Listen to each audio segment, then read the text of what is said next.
어, 자, 증거 보전.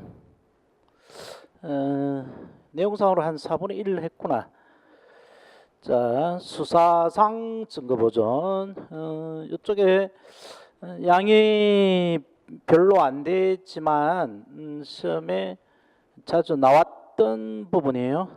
그래서 뭐 정리를 해놓으면 자주 출제가 되니까 뭐 시험에 나오든 안 나오든 이것도 형사 절차상 매우 중요한 개념이 돼요. 우리가 아직까지 그 수사를 보고 있죠. 수사상 뭐 검증했고 수사상 감정 지난주에 했고요. 수사상이란 말이 붙어 있는 것은 항상 수사기관인 검사 또는 사법경찰관이 하는 일이라는 얘기죠. 그래서 수사상이라는 말이 붙어 있으면 재판상, 재판 과정에서 법원에 하는 것도 있다라는 것을 생각을 하고 봐야 되는데, 자 그러면 이제 우리가 볼 우리 교재 179페이지의 수사상 증거보전은 재판상 증거보전하고 사실 대칭되는 얘기가 되죠. 그래서 아이고 계속 그 강의 노트를 찾고 있는데 강의 노트가 어디쯤 있나? 압수수색 검증 끝났고 강의 노트에 강의 노트 48페이지 판서 노트 48페이지 펴놓고 위치를 잘 보세요. 그래서 정확하게 한번 이해만 해두면 이쪽은 뭐 쏘가 넘어갈 것만 몇 개만 있고 그것만 잘 피하면 돼요. 그래서 뭐 외우려고 하지 말고 이 제도가 왜 필요하며 이런 것들을 이해해두면 뭐 안 외워도 돼요. 자, 재판에서 제일 중요한 거는 증거죠, 증거. 뭐 성범죄 요즘에 뭐 미투라고 해서 막 온 세상이 난리인데 그런 성범죄 사건에서 그게 이제 증거가 있냐 없냐, 그게 가장 중요하죠. 살인범으로 몰렸다, 절도범으로 몰렸다, 뭐 강간범으로 몰렸다 했을 때 그 증거가 있나 없나 이게 아주 중요한 얘기가 되는데 그 증거 요거는 영화 얘기고요. 아직까지 문제가 되고 있죠. 그 이태원 살인 사건의 살인마는 누구인가 그것이 알고 싶다. 그 최고의 소환에서 나온 건데 여기 몇 번 보여줬지만 세트장이었어요. 세트 영화 장면인데 거의 뭐 현장하고 똑같이 만들어놨던 거죠. 그래서 뭐 범인 둘이 에드워드하고 패터슨이 있고 에드워드의 주장 뭐 둘 중에 한 놈이 죽였는데 내가 죽인 게 아니다. 뭐 그다음에 패터슨 주장 뭐 이런 게 있고요. 그래서 에드워드는 패터슨 제가 죽였는데 손 씻다 거울로 찌른 걸 봤다라고 그랬고 패터슨은 근데 이게 좀 이해가 안 되는데 둘이 같이 갔으면 왜 손만 씻고 있었는 척을 했을까? 이것도 이해도 잘 안 되고 그런 상황이지만 하여튼 현장에 둘이 이제 하나가 에드워드 리든가 한 놈이 이제 20년 받았는데 그 교도소에서 또 주장을 했죠. 자기가 범인이 아니다라고 무고죄로 또 고소를 해가지고 위증죄로 고소를 해서 수사를 다시 하려고 했더니만 이놈이 또 튀고 없어요. 그래서 막 영원히 끝나지 않는 사건이 돼버렸는데 그래서 그 증거가 매우 중요하고 이 증거 확보 과정에 저희는 많이 봤죠. 지문 채취하는 거지, 그지? 이건 혈혈 채취하는 거고 루미놀 반응이라고 많이 들어봤을 거예요. 뭐 역시 그 옛날에는 수사 과목에서 이렇게 있었는데 지금은 이거 수사 과목이 없고요. 저기 중앙학교 가면 경찰학교 가면 하겠죠. 이거는 유리병 폭행치사 사건 증거인데 뭐 화면에 잘 보이려나 모르겠다. 온몸에 멍이 들었어요. 이게 이제 증거가 되는 거죠. 구타에 대한 증거가 됩니다. 그래서 뭐 안 맞은 데가 없어요. 다리 웍하까지 그냥 뭐 이렇게 맞도록 어떻게 살았는지 이해가 안 되죠.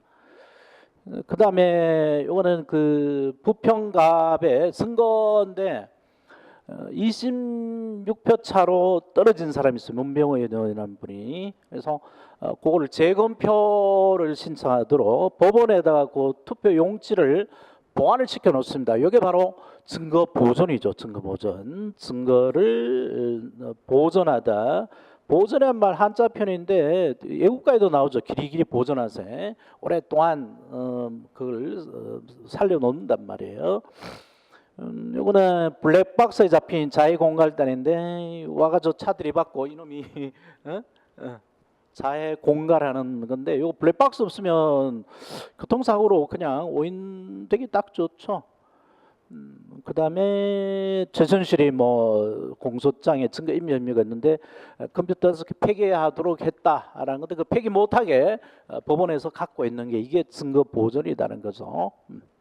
자, 그래서 증거는 재판 과정에서 쓰이는 매우 중요한 거니까 그 재판상의 증거 보존의 원칙입니다. 재판상 법원에서 증거를 컴퓨터라든가 사진이라든가 그 사체를 검하는 검안서라든가 이런 것들을 갖고 있는 게 원칙이에요. 자, 그런데 재판상 증거 보존은 이제 법원에서 합니다. 살인죄로나 폭행죄, 유리병 같은 폭행치사죄로 이렇게 되어 있는 그 법원에서 하는 게 원칙인데 이 수서법원이 범죄가 있고 수사를 해서 기소를 해가지고 첫 번째 재판 날이 열려야 법원이 본격적으로 재판하는데 이 첫 번째 기소가 있고 난 다음에도 첫 번째 재판 날짜가 잡힐 때까지 시간이 꽤나 걸려요.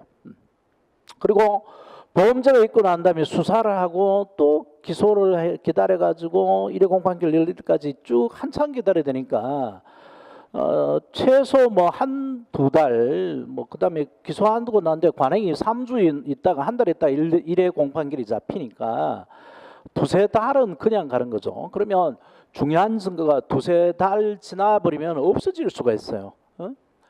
그 저기 뭐야 저기 학원에 한 애가 뭐 공부하다가 짜증이 난지 머리 염색하러 나갔더라고. 염색하러 나갔는데 그 염색하던 그 미장원 애들이 뭔가 오바를 했는지 머리가 화상을 입었는지 다 벗겨졌어 막.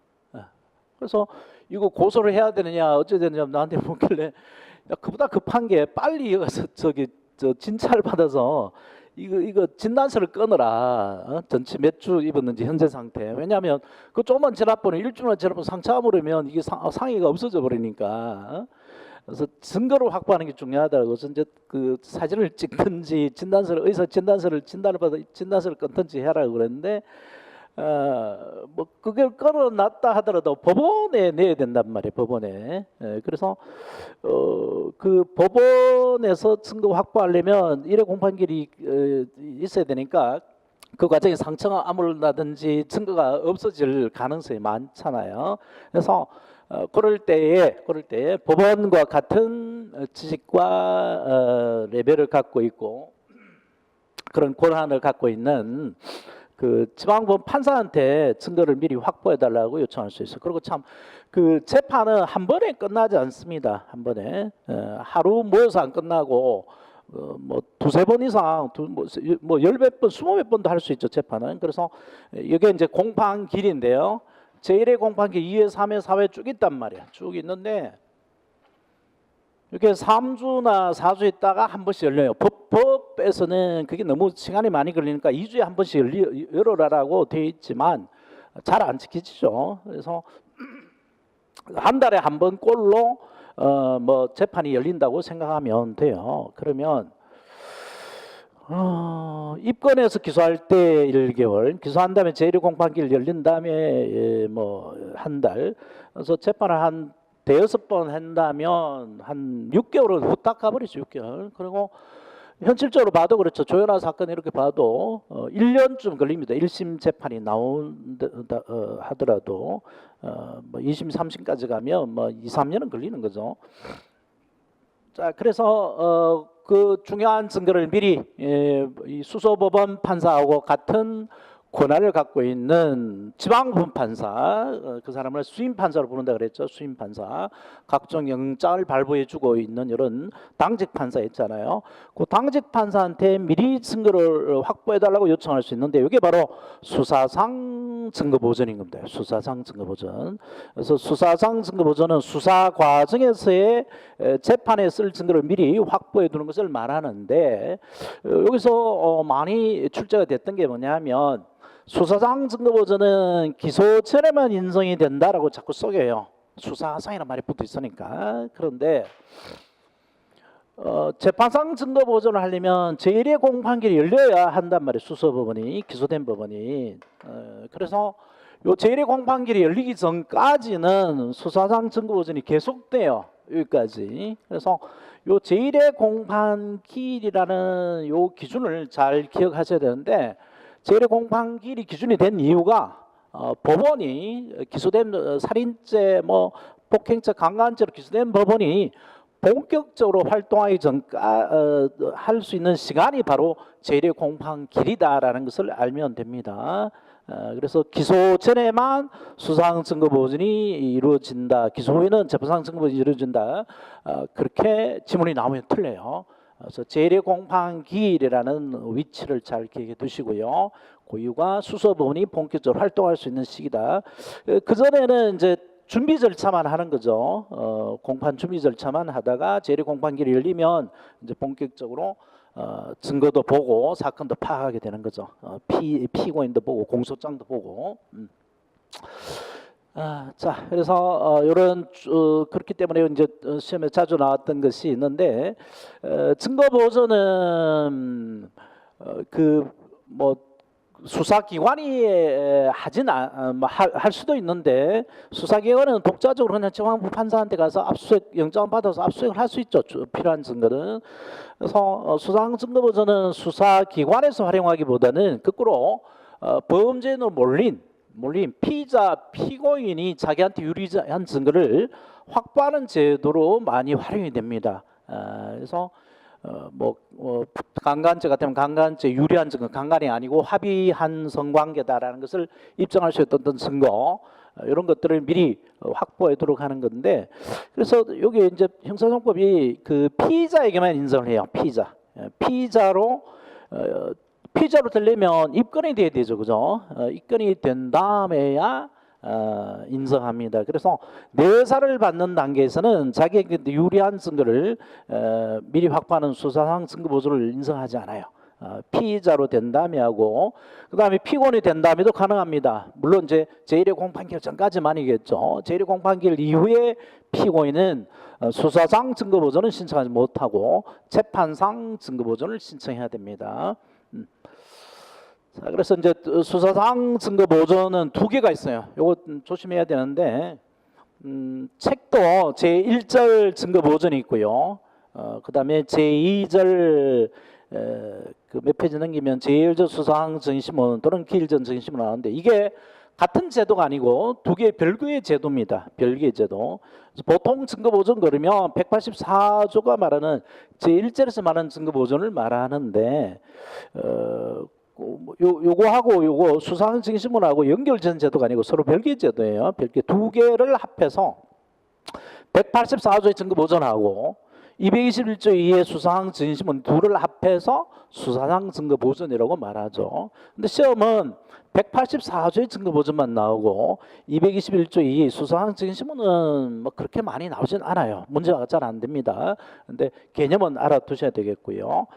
그래서 184조의 증거 보전은 증거 사용이 곤란한 때입니다. 증거가 없어지거나 소멸하거나 또는 피해자가 진술을 번복하거나 이런 경우 증인이 그리고 수사상 증거 보전은 참고인이 출석을 거부할 때 이 참고인을 증인으로 만들어 버리는 제도가 수사상 증인신문 제도다라고 하시면 돼요.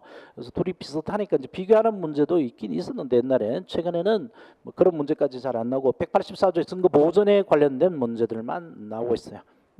자, 그래서 여기 세월호 가족이 CCTV 세월호 사건 아직까지 뭐 완결된 사건이 아니죠.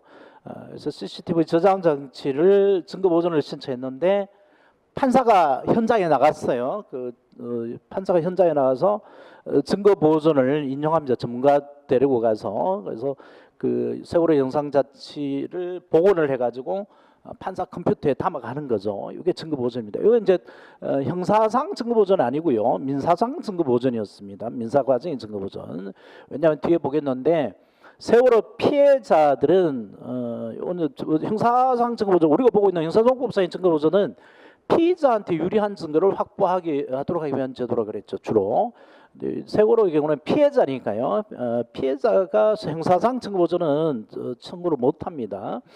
그래서 이제 전문가 판사 옆에 있고 뭐 전문가들이 이렇게 그 자료를 확보하고 있는 과정이죠. 자, 그래서 증거 보존 절차의 의의부터 보겠습니다. 총선에. 자, 요 증거 보존의 의의에 거의 모든 게 다 담겨져 있어요. 그래서 별표 한 3개 해놓고요. 의의에다가 의의를 뭐 기억할 정도로, 공부가 안 될 때는 손으로 막 써보세요. 해보고 그다음에 항상 어떤 상황인가라는 것을 상상을 하고. 자, 증거 보존이라 미리 증거를 보존하지 않으면 그 증거를 사용하기 곤란한 사정이 있는데, 뭐 요즘에 증거들은 다 CCTV에 있잖아요, 그죠? 그래서 CCTV에 보면 누가 누구를 때렸다, 폭행을 했다, 뭐 강간하려고 강제로 끌고 들어갔다 이 보이는데, 이 CCTV를 파일을 지워버릴 수 있잖아요, 그죠? 그래서 못 지우게 미리 확보하는 거, 이게 증거 보존일 텐데요. 그래서 증거 보존은 미리 증거를 보존하지 않으면 그 증거를 사용하기 곤란한 사정이 있는 때에는 제1의 공판기일 전이라도 검사, 피의자, 피고인 또는 변호인이 판사에게 압수수색 검증, 증인신문 감정을 청구하여 판사가 그 결과를 보존하여 두는 제도를 말한다. 자, 다시 한번 나누어가면서 보십시다. 증거 보존이라 미리 증거를 보존하지 않으면 그 증거를 사용하기 곤란한 사정이 있는데, 증거가 없어지거나 또는 뭐 기억이 희미해질 때입니다. 뭐 명료하게 설명을 못하게 될 때죠. 제1의 공판기일 전이라도, 왜 제1의 공판기일 전이라고 한다고 그랬죠? 수상 증거 보존은 기소 전에만 인정되는 게 아니고 기소에도 제1의 공판기일 전까지는 인정한다 그랬고, 제1의 공판기는 수소법원이 본격적으로 활동하기 전까지라는 의미라 그랬죠. 자, 그다음에 검사, 피의자, 피고인, 변호인. 근데 검사도 신청할 수 있습니다. 증거 보존을 신청할 수 있는데 굳이 증거 보존 안 해도 된다 그랬죠. 압수수색 영장 자체를 청구할 수 있고요. 그래서 조금 과잉이라고 되어 있습니다. 입법 과잉이다. 검사가 증거 보존까지 청구할 수 있는 것은 너무 과잉이다라고 비판이 있고요. 그다음에 피의자, 피고인. 피의자는 수사 과정, 피고인은 기소 후의 사람인데 제1의 공판기일 전까지 피고인이라고 그랬죠. 또는 변호인이 판사에게 이 판사가 무슨 판사라고 그랬어요?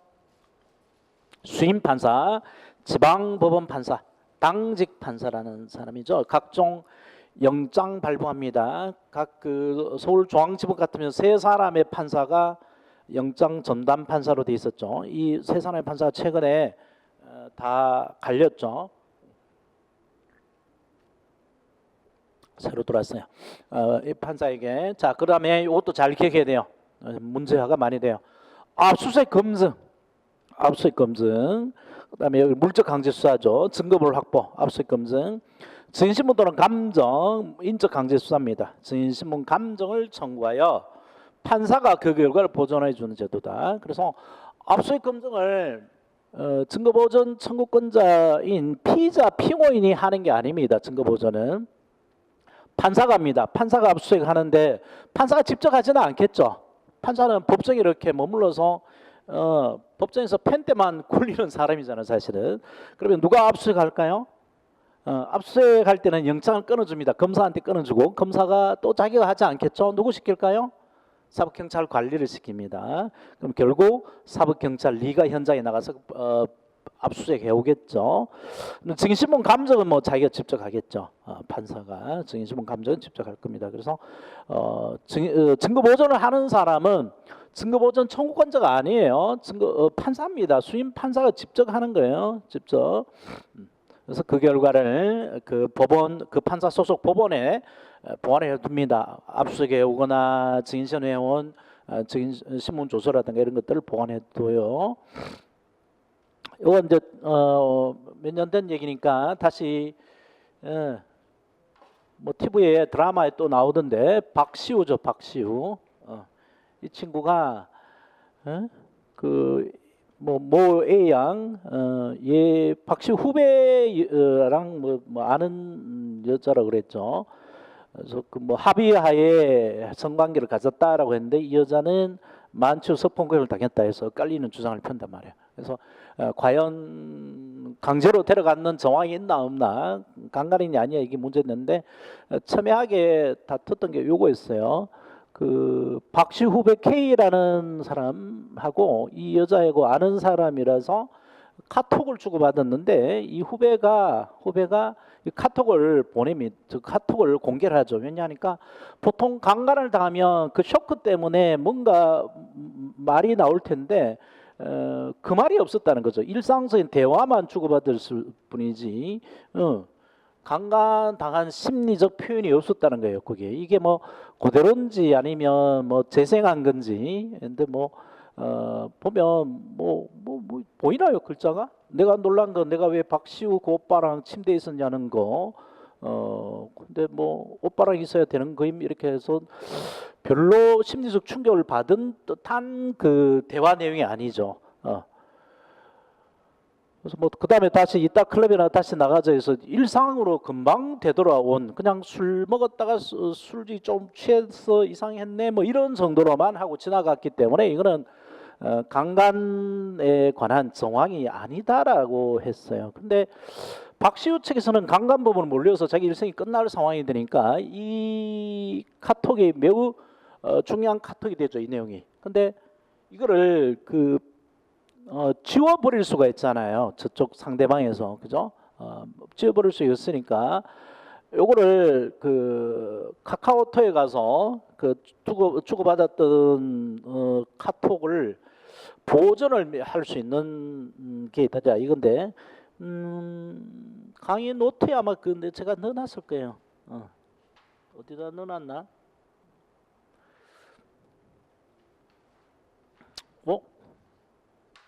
옛날에 넣어놨다 빼버렸나? 그랬나 보네. 근데 어디 넣어놓은 것 같은데? 못 찾겠다. 넣어놨다 뺐나 보네. 이걸로 보여주려고. 그래서 이런 게 그 카카오톡을 미리 법원 영장을 받아서 카카오톡 회사에 있는 그 서버에 가서 그 파일을 복사를 해 오는 것, 이런 것들이 여기서 말하는 증거 보존에 해당합니다. 자, 제도의 취지는 수사 단계에서 수사기관은 강제처분권이 있지만 피의자 피고인은 강제처분권이 없죠. 자기한테 유리한 증거를 강제로 확보할 방법이 없습니다. CCTV 우리 주로 문제되고 있는 게 CCTV 이런 것들인데 그걸 CCTV의 소유자들이 강제로 지워버릴 때 못 지우게 막는 방법이 없단 말이에요. 그래서 법원의 힘을 빌리는 거죠. 그래서 검사하고 대등한 관계에서 증거를 가지고 싸울 수 있도록 해둔 거죠. 그래서 공정한 재판이 이념을 실현하기 위한 제도입니다. 자, 요거 줄 쳐놓으세요. 공정한 재판이 이념을 실현하기 위한 것이다. 그래서 주로 힘이 없는 범인을 몰린 피의자 피고인한테 유리한 제도가 됩니다. 피의자 피고인한테 효용성 있는 제도가 돼요. 자, 그래서 요 의의에 들어가 있는 내용을 이제 풀어놓은 게 다음에 책 내용들입니다. 그래서 증거 보존 요건은 먼저 증거 보존을 필요성이 있어야 되는데 아까 의의에서 봤죠. 미리 증거를 보존하지 않으면 그 증거를 사용하기 곤란한 사정이 있어야 됩니다. 증거 사용이 곤란한 사정이고요. 증거 조사가 곤란한 경우뿐만 아니라 증거가 없어진다든지 뭐 증거가 썩어버린다든지 아니면 증인이 뭐 암 환자로서 곧 사망할 뭐 상황이라든지 또는 증인이 치매가 오기 시작해서 그 증명을 충분히 진술을 못하게 될 상황이 온다든지 이렇게 증명력의 변화가 있는 경우도 포함이 됩니다. 아니면 뭐 요즘은 뭐 다 디지털 사진이지만 옛날 같으면 폴라로이드 사진인데 폴라로이드 사진 이거 몇 개월 지나면 흐릿해져 버리죠. 뭐 그런 사진이라든지 이럴 때 미리 이 증거를 확보하도록 해놓은 거죠. 그 다음에 무엇보다 중요한 것이 제1회 공판기일 전입니다. 그래서 제가 옆에다가 요 써놨죠. 제1회 공판기일 전이란 말은 수소법원이 본격적으로 활동하기 전이라는 말이죠. 제1회 공판기일 전이란 말이. 그래서 이거하고 늘 혼동을 시켜놓은 것이 제1심 판결 선고 전, 이거하고 혼동하시면 안 됩니다. 1심 판결 선고 전은 공권적인 판단을 하기 이전이라는 거고, 1심 판결 선고 전까지 할 수 있는 게 뭐였죠? 친고죄의 고소, 취소였잖아요, 그죠? 뒤에 나오는데 공소, 취소 같은 것들, 이런 것들이 법원 판사가 공권적인 판단하기 전까지라는 거죠. 그런 거하고 혼동하지 마시고요. 그런 혼동을 해서 출제하게 돼요. 제1심 판결 선고 전까지 증거 보존을 청구할 수 있다. 뭐 조금 공부하면 쉽게 할 수 있는데 초보 단계에서는 다 하기 쉽죠. 그래서 제1회 공판기 전까지 할 수 있다. 제1회 공판기 외에는 수사법원에 증거 보존하니까 재판상 증거 보존이 이루어지니까 수사상 증거 보존 필요가 없고요. 제1회 공판기일 전인 이상 공소적이 전후는 불문한다. 그죠? 공소적이 전에만 수사상 증거 보존이 허용되는 건 아니다는 거 얘기했고, 자, 그래서 뭐 많이 나왔던 지문이 주의에 들어가 있죠. 수사상 증거 보존은 공소적이 전에 공소 전에 한해할 수 있다. 그러면 틀린단 말이죠. 자, 그다음에 절차로 가보십시다. 증거 보존의 절차. 증거 보존을 청구해야 되는데 청구권자 아까 의에서 봤죠. 검사, 피의자, 피고인, 변호인이다. 다 됩니다. 그렇지만 피해 내사자는 안 돼요. 그래서 증거 보존을 청구하려면 적어도 수사상 입건이 돼야 됩니다. 입건되기 전에 미리 확보하는 건 안 된단 말이에요. 그다음에 사법경찰관은 없죠. 청구권자 아니죠. 검사. 그래서 사법경찰관이 증거 보존을 하고 싶으면 검사한테 신청해야 됩니다. 영장 청구하고 똑같죠. 그다음에 피의자, 피고인만 되지 가해자 측만 되지 피해자 측은 안 된단 말이에요. 그죠? 피해자 측은 형사상 증거 보존은 안 되고 민사상 증거 보존을 신청해야 됩니다. 그러면 또 그에 관한 요건이 있겠죠.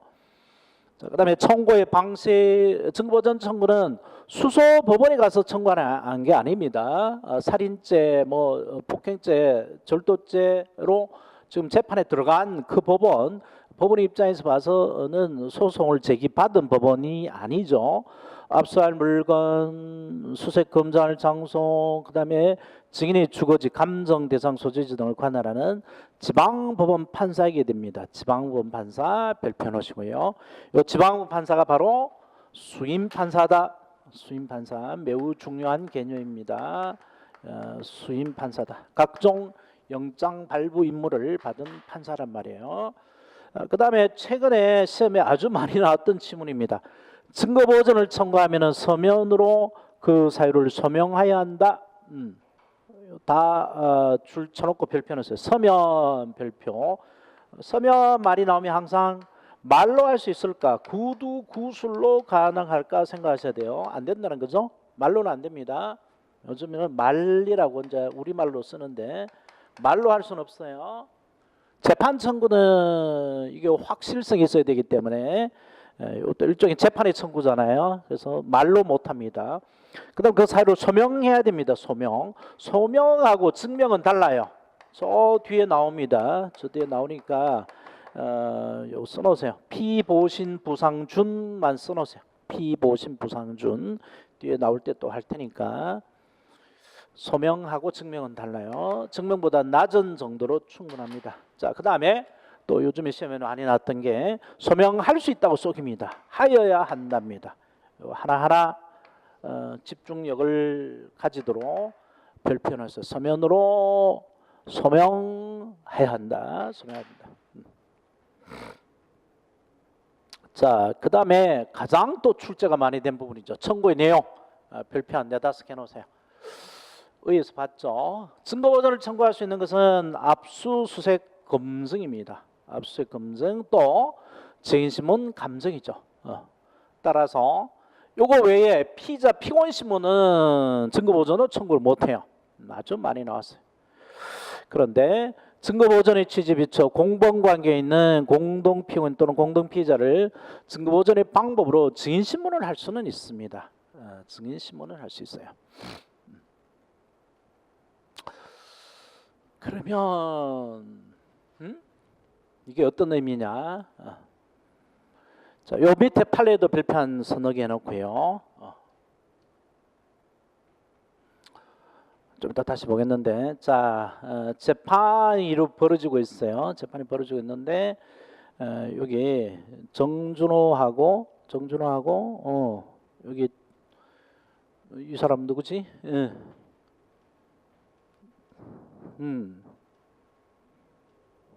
자, 뭐 수사받고 정준호하고 박근영이 있습니다. 박근영. 갑자기 이름을 잊어버렸네. 둘이 공범이에요. 공범. 여기 조폭이고 뇌물을 받은 국회 부의장이었죠.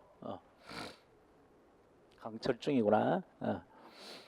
조폭 정준호하고 국회 부의장 박근영이 있는데 둘이 뇌물을 주고받았으니까 공범이단 말이에요. 공범. 그러면 조폭 정준호는 3억을 줬다라고 그랬어요. 근데 국회의장 박근영은 뭐 일명식도 없다, 모르는 사람이다, 딱 잡아댔고요. 그래서 둘 다 공범인 공동 피고인이죠. 그런데 이 정준호가 이런 말을 했다가 재판 과정에서 말을 뒤집을 것 같아요. 나중에는 안 줬다라고 말할 것 같단 말이에요. 그래서 검사가 강철중이가 이 사람을 증거보존을 신청합니다. 증거보존 신청하는데 정준호를 피의자로서 신문하거나 피고인으로서 신문을 못한다는 거죠. 증거보존은 증인으로만 신문할 수 있다는 얘기입니다. 똑같은 사람을, 똑같은 정준호를 피의자, 피고인으로 신문을 못하고 증인으로만 신문할 수 있다라는 건데, 증거보존에서는 그 차이가 뭘까요? 피의자, 피고인으로 신문하는 거랑 증인으로 신문하는 거랑 차이가 뭘까요? 바로 피의자, 피고인으로 신문하면 선서 안 하고 신문하고 거짓말을 하더라도 위증죄로 처벌받지 않습니다. 그런데 증인으로 신문하게 되면 선서를 해야 되고 선서 후에 거짓말하면 위증죄로 처벌이 돼요. 그러면 어떤 방식으로 하는 것이 더 믿음성이 있을까요? 증인으로 신문하는 게 더 믿음성이 있죠. 처벌의 위험성이 있기 때문에, 거짓말하면 처벌되기 때문에. 그래서 공범인 공동 피고인을 증인으로 신문할 수 있을 뿐이지 피의자로 신문 못한다는 얘기입니다. 자, 요 판례가 바꾸 판례입니다. 공동 피고인과 피고인이 뇌물을 주고받은 사이로 필요적 공범 관계에 있다고 하더라도 검사는 수사 단계에서 피고인에 대한 증거를 미리 보존하기 위해 필요한 경우에는 판사에게 공동 피고인을 증인으로 신문할 것을 청구할 수 있다. 증인으로 신문할 것을 청구할 수 있다. 그래서 요거 저 뒤에 가면 연결되는 얘기가 있으니까 도움글은 지금 읽어봐도 무슨 말인지 모를 테니까요. 나중에 저 뒤에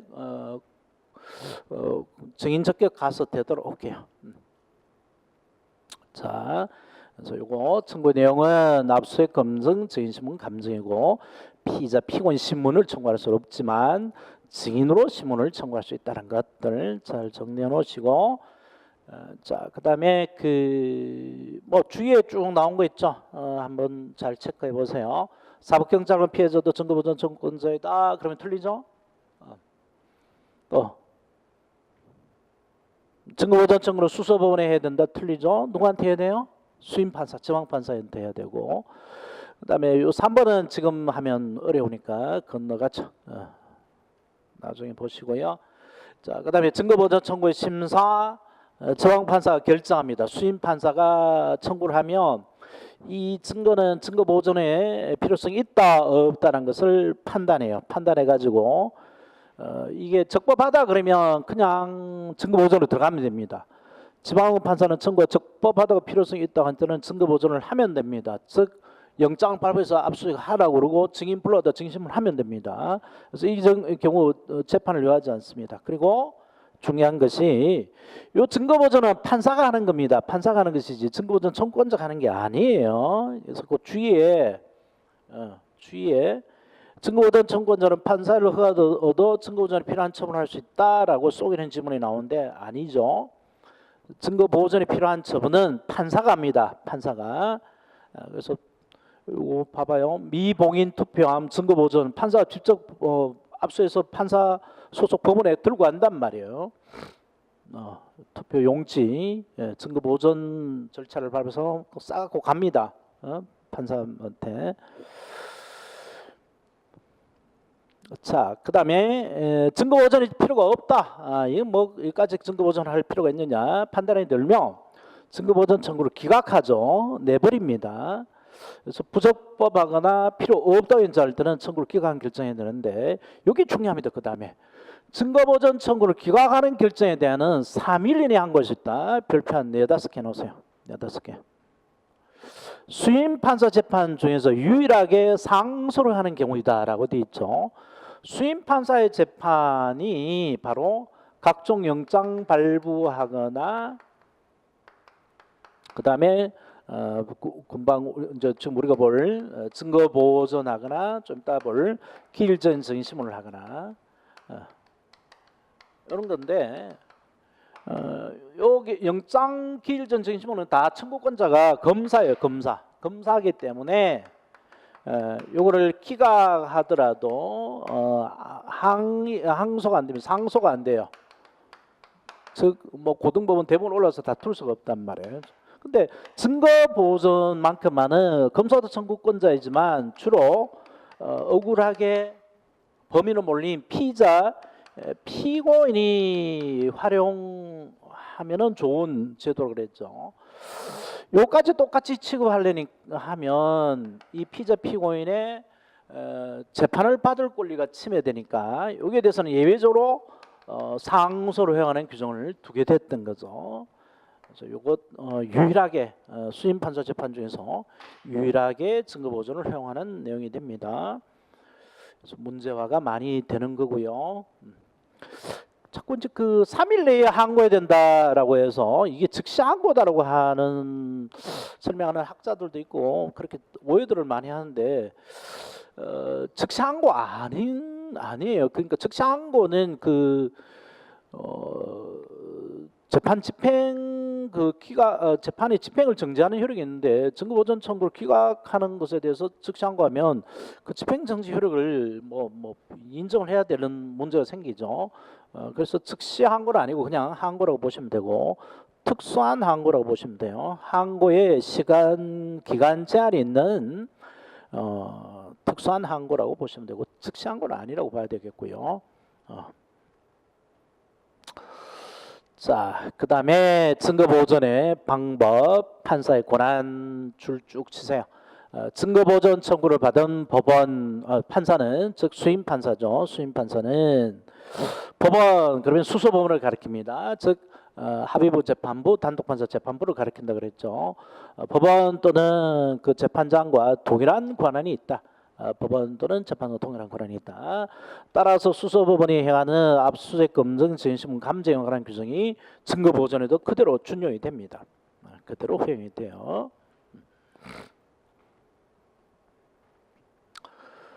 따라서 그 뭐 참여권이라든가 이런 것들이 그 수소법원이 갖는 증인신문 과정에 규정이 그대로 쓰입니다. 그렇기 때문에 참여권이 보장이 되죠. 참여권, 당사의 참여권. 자, 이 참여권, 당사자의 참여권이라고 해놨죠. 책에서는.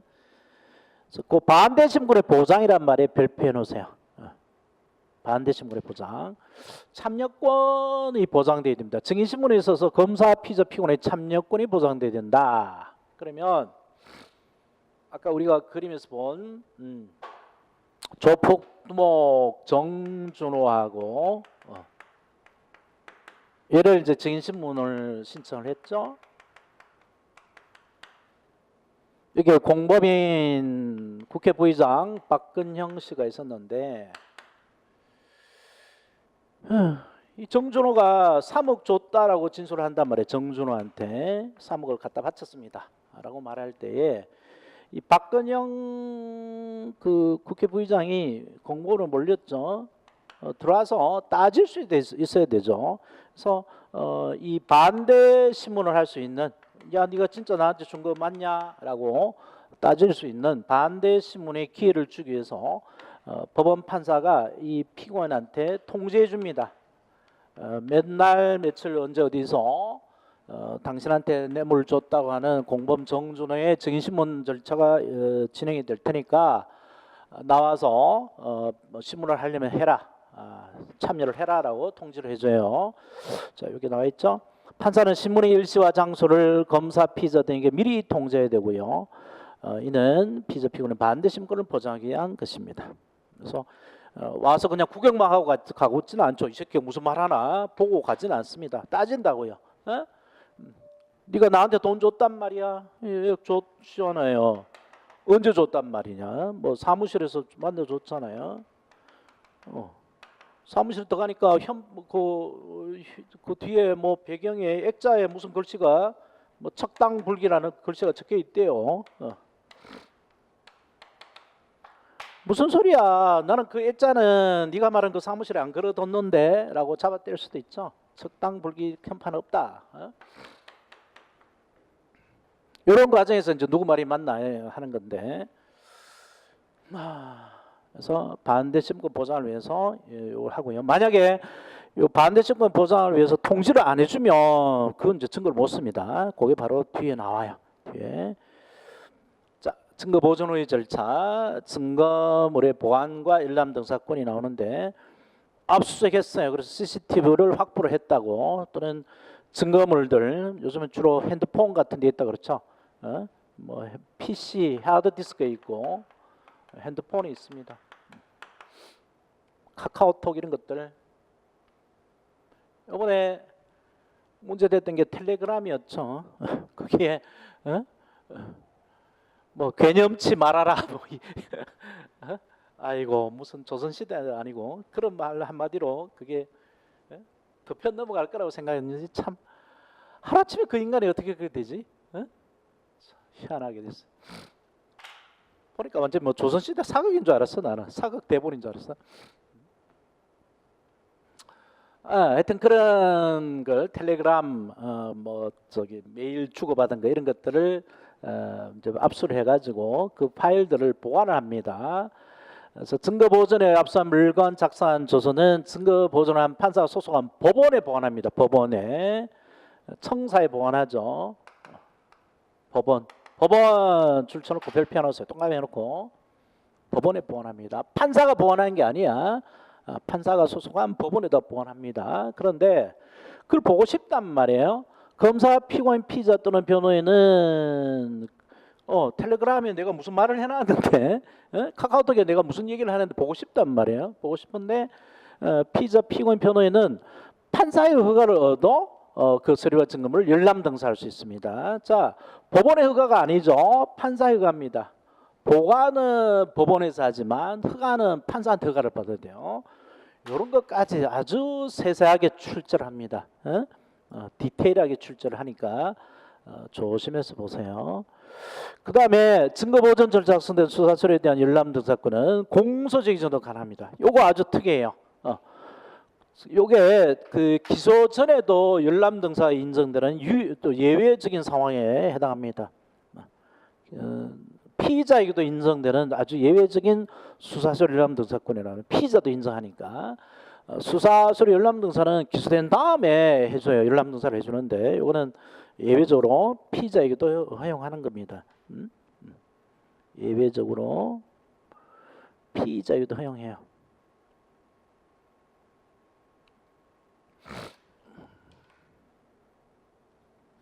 주의에 이게 그 경찰 기출 문제 지문인데 그 주의에 들어가 있죠. 검사, 피고인, 변호인은 법원의 허가를 얻어 증거보존의 처분에 관한 서류와 증거물 열람 등을 수 있다 이랬는데, 이게 이제 따로 나와 있으니까 금방 눈에 들어오지만 지문 4-5개 속에 들어가 있으면 이게 눈에 잘 안 들어와요. 미리 알지 않는다면은 법원이 아니고 판사죠, 판사. 자, 그 다음에 이 조서의 증거 능력, 조서의 증거 능력. 이건 뒤에 다시 나옵니다. 뒤에 증거보존 절차에 작성된 법원 또는 법관의 조서는 법원 법관의 면전 조서입니다. 정확한 말하면 면전 조서로서 무조건 증거로 써요. 이건 뒤에 증거 파트에서 나오는 거니까 그때 가면 뭐 당연한 얘기가 되니까 넘어가시고, 그 다음 게 중요합니다. 그 다음 게. 그렇지만 무조건 증거로 쓰지만 그 과정에서 증거보전 절차의 참여권, 즉 통지죠. 반대 신권이 보장되지 않은 증거조서는 증거등이 부정돼 증거를 못 써요. 박근영한테 안 알려주고 정준호의 증인신문 안 알려주고 한 정준호의 증인신문조서는 박근영 사건의 유죄 증거를 못 쓴단 말이야. 증거등이 없단 말이에요. 자, 그런데 다만 그런 증인신문조서라도 피고인의 변호인이 공판길에 이의가 없거나 증거한테 동의가 있는 경우는 증거등이 부여돼요. 그래서 이게 또 큰 의미가 있습니다. 이게 이거는 뒷페이지를 찾아드릴게요. 이게 일종의 위법 수집 증거이면서 예외적으로 증거 동의를 하게 되면 증거로 쓴다라고 하는 예외적인 판례가 됩니다. 자, 이거는 468페이지하고 연결해서 이 교재 468페이지 뒤에 어디냐면 위법 수집 증거 배제법 적절 끝에 있어요. 468페이지 82.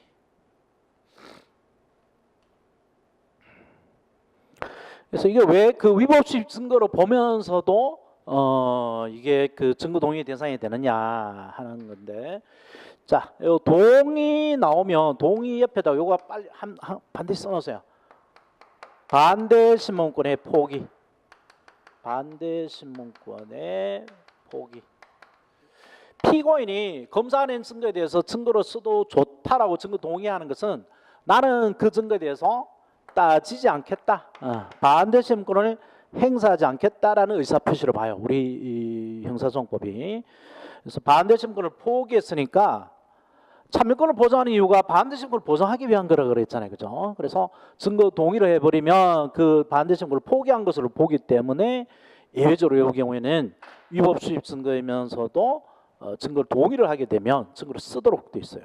증거도 인정되도록 돼 있는데, 자, 그보다도 더 중요한 게 있습니다. 이거는 이제 뒤에 가면 또 비슷한 게 또 나와요. 증인신문 쪽에 또 비슷한 얘기가 중복되어 나오니까 또 공부할 수 있고요. 근데 이건 이제 그 다음 얘기가 중요합니다. 그 다음 얘기가 증거 보전 절차에서 증인에 대한 반대 신문 과정에서 피의자가 진술한 내용을 기재한 것은 여기에 증인 신문 조서에 해당하지 않는다. 요거 별표 한 4-5개 놓으세요. 이쪽에가 계속 나올 가능성이 있습니다. 요 판례가 요즘에 그 시험 경향에 따르면 판례들이 주로 나오니까요. 그래서 판례 박스로 가서 그 판례를 읽으면서 무슨 내용인지 다시 한번 볼 텐데요. 자, 첫 번째 판례는 참여의 기회를 주지 않은 경우라도 증거를 하며 동의하거나 별다른 이의 없이 증거 조사를 거친 경우에는 증거 등이 부여된다, 증거는 인정된다는 판례, 아까 위에서 본 것을 확인한 거고요. 자, 그 다음 판례로 보시죠. 금방 설명했죠. 요 그림을 보고 볼까요? 조폭 정준호가 증거 보존을 증인신문을 하는데 여기 이제 적혀져 있단 말이에요. 3억을 줬다, 3억을 줬다라는 말이 여기는 크리타이 됐는데 증인신문 조서로 작성됐어요. 그러면 오늘 형사법 311조 무조건 증거 등이 인정되는 법원 법관의 면전 조서가 되죠. 그래서 311조에 증인신문 조서가 됩니다. 증인을 신문했으니까 너무나 당연하죠. 근데 요 과정에 국회의장 부의장 박근영이가 나와서 반대 신문을 했습니다. 참여해가지고 네가 3억 줬단 말이야. 그랬더만 줬잖아요. 그러니까 언제 줬는데, 그러니까 뭐 어디서 줬다, 그러니까 이제 더 이상 못 빠져나가 있으니까 그걸 인정했어요. 그래? 그렇다면 내가 이제 기억이 희미하게 나는데 돈을 받기는 받은 것 같아. 받긴 받은 것 같은데 그 혹시 내가 니한테 언제 빌려준 돈을 더 갚은 게 아니냐. 지금 생각해보니까 그 생각이 나는데 내가 너한테 뭐 잘 생각해봐 빌려준 돈이 있는데 그걸 네가 갚으려고 나한테 준 거 아니냐. 이 말이 담겨져 있어요. 이 말이 이 증인신문조에 담겨져 있어요. 그러면 정준호의 증인신문조서에 박근영의 말이 들어가 있더라도 박근영 사건의 증인은 정준호죠. 이 증인이지만 박근영 자신은 이 증인이 아니죠. 그죠? 박근영 자기 사건에 증인으로서 한 말이 아니죠. 피의자 피고인으로서 한 말이죠. 그죠? 그래서 이 부분은 설사 정준호의 증인신문 조서에 쓰여 있다 하더라도 정준호의 증인신문 조서로 취급할 수는 없죠. 이 부분은. 자, 그 얘기에 관한 판례가 이 판례입니다. 이거 가장 많이 질문을 하는 판례예요. 해보면 막 입이 아프도록 설명하고 입이 아프도록 설명을 또 하고 해야 하는 판례니까 별표 한 4-5개는 시험 문제 많이 나와요. 문제 상황이 그 상황이라는 거 알고 이 문장을 보면 이해가 됩니다. 안 그러고 그냥 보면 무슨 말인지 무슨 개소리인지 이해가 잘 안 될 수 있어요. 증인신문 조서가 증거보전 절차에서 피고인이 증인으로서 증언한 내용이 기재한 것이 아니라 정준호가 한 말이 기재된 것이 아니라 증인갑의 증언을 기재한 것이고 증인 박근영이가 한 말이 아니고 그 증인갑 정준호가 한 말이 기재된 것이죠. 그럼 증인신문 조서죠. 다만 피의자였던 피고인이 즉 박근영 국회의원 피고인 박근영이가 당사로 참여하여 자신의 범행 사실을 시인하는 전자예요. 그래 내가 돈을 받긴 받았다. 뇌물 수수죄를 시인하는 전자에 위 증인에게 반대 신문한 내용이 기재되어 있을 뿐이라면 내가 돈을 받긴 받았지만 그거 내가 빌려준 돈으로 받은 게 아니냐 잘 생각해봐라 라고 반대한 신문의 내용이 기재됐을 뿐이라면 위 조서는 311조에 무조건 증인 등이 인정되는 311조에 공판 중에 공판길에 피고인 등의 진술을 기재한 조서가 아니고 311조도 아니고 그다음에 반대 신문 과정에서 피적한 진술에 관한 한 184조의 증인신문 조서도 아니므로 184조의 증인신문조도 아니므로 위조 조성 피의자 진술을 기재한 부분에 대해서는 311조에 의한 증언을 인정할 수 없다. 그러면 다른 조항에서 증언을 인정해야 되는데 그건 모르셔도 돼요. 전혀 몰라도 돼요. 몇 조로 가는지 연습법 몇 조로 가는지는 아무 생각을 안 해도 됩니다. 그냥 연습법 311조가 말하는 증인신문 조서에는 안 들어간다. 그것만 아시면 됩니다. 그래서 뭐 피고인 신문 조서 뭐 이런 것들은 되겠지 몰라도 아니다. 그렇게 하시고 쉬었다가 수사상 증인신문을 봐보죠.